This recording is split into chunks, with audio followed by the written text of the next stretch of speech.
내가 첫째를 준비하는 사람 혹은 이제 첫째가 이미 있고 둘째를 준비하는 사람 누가 더 조금 더 잘 될 것인가. 첫째 때 성공했다고 해서 마냥 기다리는 게 능사는 아니다 라는 이제 이야기를 살짝 하면서 첫째 때 나의 자궁이랑 둘째 때의 자궁은 완전히 다를 수 있다 의 측면으로 생각을 하시면 좋을 것 같아요. 그때는 3살 정도 더 젊으셨잖아요 라고 이제 말씀을 드립니다. 또 우리가 흔히 알고 있는 이제 뭐 다운 증후군, 에드워드 증후군, 파타워 증후군 같은 이제 기형아의 비율도 늘어나는데. 안녕하세요. 서울 IN 여성의원 이재경입니다. 오늘은 둘째 임신 이제 생각하고 계신 분들을 위한 영상을 한번 담아보려고 하는데요. 일단은 진료실에서 정말 자주 이제 여쭤보시는 것 중에 하나가 이제 첫째는 그냥 한 번만에 임신이 됐는데 둘째는 왜 이렇게 안 생기냐 이제 이렇게 많이들 여쭤보세요. 그러면은 이제 제가 자주 말씀드리는 게 첫째가 보통 이제 3년 전이었고 지금 뭐 37살 정도이신 분들한테는 그때는 3살 정도 더 젊으셨잖아요 라고 이제 말씀을 드립니다. 그래서 이번 시간에는 첫째는 잘 됐는데 둘째는 왜 안 될까에 대해서도 이야기를 하긴 하겠지만은 같은 조건에서 내가 첫째를 준비하는 사람 혹은 이제 첫째가 이미 있고 둘째를 준비하는 사람 누가 더 조금 더 잘 될 것인가에 대한 내용도 한번 다뤄보려고 합니다. 그래서 일단은 둘째가 왜 잘 안 생기는지로 넘어가기 전에 첫째 준비하는 35세 예를 들어 여성과 둘째를 준비하는 35세 여성 누가 더 잘 될까요?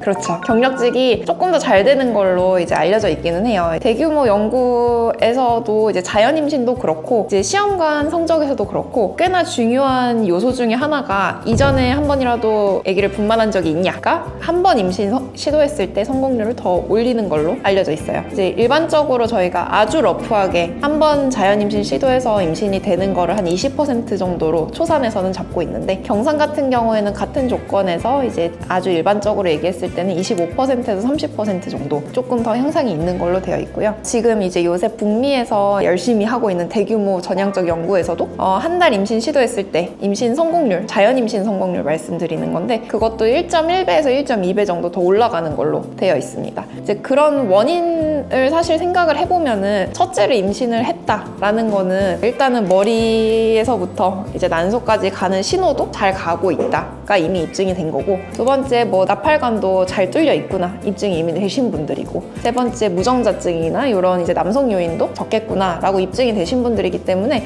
애초에 더 이제 둘째 임신 시도를 하시는 분들이 더 높을 수밖에 없는 구조이기는 해요. 근데 이제 그럼에도 불구하고 이제 앞으로 다룰 내용은 왜 첫째 때랑 내가 느끼기에 더 잘 안 된다고 느끼는지에 대한 내용에 대해서 더 알아보도록 하겠습니다. 그러면 둘째 준비하는 분들이 조금 더 가능성이 높은 건 다른 신체적 변화를 겪어서가 아니라 변해적 있는 사람들을 가지고 통계를 내기 때문에 간단하게 그렇게 생각할 수도 있기는 한데 아주 뭐 최근에 발표되는 여러 가지 논문들 봤을 때는 임신 자체만으로 머리에서 HPOX라고 이제 머리에서부터 난소까지 가는 신호들의 체계가 또 한 번 싹 정리된다는 보고들도 있기는 하고요. 뭐 자궁도 조금 더 이제 반응성 혹은 좀 더 수용성으로 변한다는 보고들도 있기는 한데 아직 엄청나게 대규모 연구로 발표되고 그런 건 없는 걸로 나와 있어요.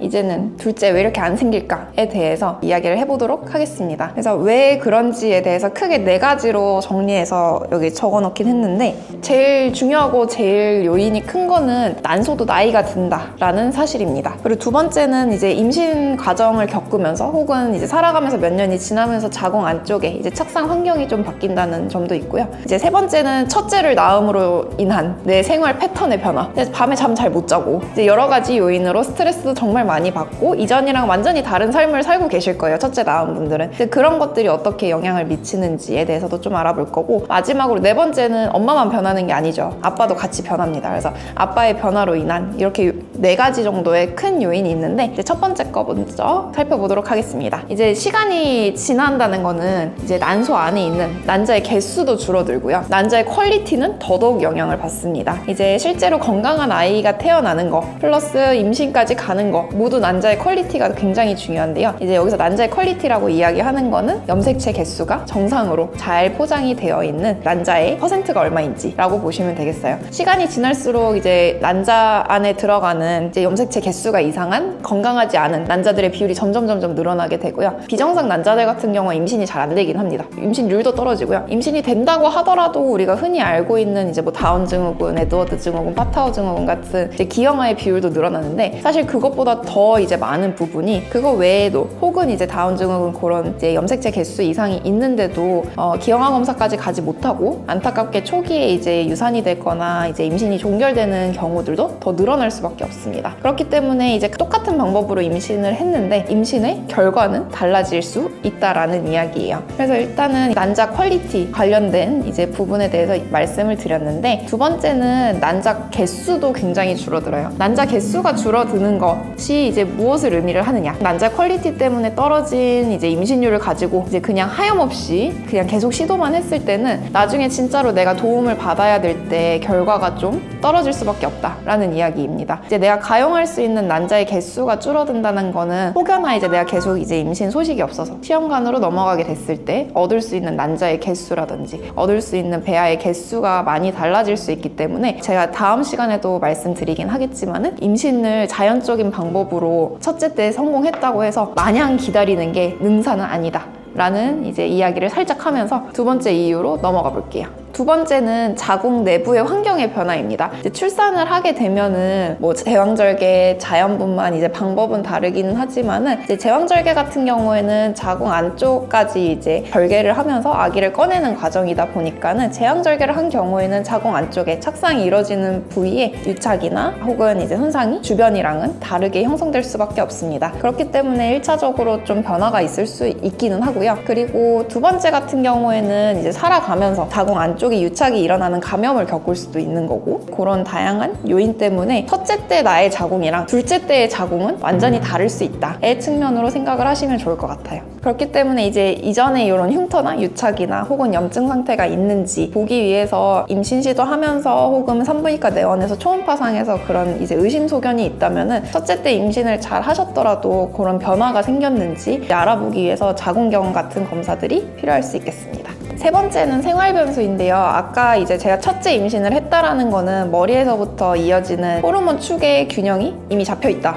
라고 말씀을 드린 적이 있어요. 근데 이제 그 호르몬 축에 영향을 줄 수 있는 아주 중요한 요인 중에 하나가 스트레스입니다. 예전에 우리가 운동 막 너무 열심히 하고 막 정말 빼빼 마른 분들 같은 경우에 그 호르몬 축이 무너졌다고 이제 말씀을 드렸잖아요. 체중 말고도 그런 이제 호르몬 축에 영향을 미치는 거는 뭐 육아 스트레스가 될 수도 있고, 첫째 육아로 인해서 잠을 잘 못 자는 거, 혹은 이제 첫째 육아를 하면서 이제 살이 너무 찌거나 너무 빠지거나 이런 이제 상태들도 영향을 줄 수 있습니다. 기본적인 축은 마련돼 있지만 그거를 흔드는 뭔가 엄청난 태풍 같은 이제 상황에 놓여 계시기 때문에, 이제 실제로 첫째 낳고 나서 이제 생리가 규칙적으로 됐다라고 하시는 분들도 물론 있기는 하지만, 그런 스트레스 요인 때문에 생리가 언제 이제 터질지 모르고 배란이 언제 될지 모르는 그런 요소들도 영향을 우선은 미칠 수가 있어요. 그리고 제가 이제 항상 진료실에서도 많이 이제 말씀을 드리는 게, 임신이 잘 되기 위해서는 저녁에 잘 자는 게 굉장히 중요하다라고 항상 말씀드리긴 하지만, 아무래도 이제 어린 아이를 키우다 보면은 이제 밤에 통잠 자는 게 그렇게 어렵다고들 하더라고요. 그래서 재우고 뭐 하다 보면은 임신에 영향을 줄 수밖에 없는 바이오 리듬으로 가기 때문에 그런 것들도 생활 변수에 영향을 줄 수 있겠습니다. 밤에 좀 못 자고 낮에 부족한 수면을 보충하는 걸로는 대체가 안 되나요? 밤에 잘 자는 게 제일 중요해요. 그리고 이제 밤에 자면서 나오는 호르몬들이 이제 몸을 또 한번 리프레시를 해주고 그렇기 때문이죠. 그러면 마지막으로는 많이들 간과하시는 부분인데, 이제 첫째 때 정자가 정상이었다고 해서 지금도 동일하다고 보기는 어려워요. 이제 정자 검사를 할 때 이제 또 생각을 바꿔보면은, 정자 검사를 처음 했을 때 뭐 운동성이 많이 나쁘셨던 분들, 이렇게 생활습관 개선하면은 좋아지기 되게 좋은 항목들도 있어요, 이렇게 말씀을 드리잖아요. 거꾸로 생각하면은 좋았던 정자라고 하더라도 내가 생활 습관이 좀 많이 불량해진다든지 스트레스를 너무 많이 받는다든지 술, 담배가 첫째 임신한 이후로 많이 는다든지 하면은 좋았던 정자도 얼마든지 나빠질 수 있는 게 이제 정자의 상태입니다. 그렇기 때문에 임신이 안 된다, 둘째 임신이 잘 안 된다라고 해서 이제 여성분만 검사를 하기보다는 이제 남성분 쪽도 요인이 없는지 함께 검사를 하시는 것이 그런 이유에서 더 중요하다라고 말씀드리고 싶습니다. 네, 그래서 정리해보자면은 둘째 임신, 물론 조금 요만큼 더 유리한 거는 사실이기는 해요. 근데 이제 첫째 때 몸과 이제 둘째 때의 몸은 비슷한 선상에서 있기는 하지만, 나이 드는 거, 이제 그동안의 뭐 육아 스트레스 이런 것들 때문에 정말 많이 달라질 수 있습니다. 그래서 첫째 때 이제 성공했다고 해가지고 마냥 기다리지 마시고, 계속 소식이 없는 분들은 지금 상황을 정확하게 파악을 하고 그에 맞는 전략을 세우는 것이 중요하겠습니다. 그래서 다음 편에서는 이런 전략이 어떤 것들이 있는지에 대해서 조금 더 다뤄보도록 하겠습니다. 안녕!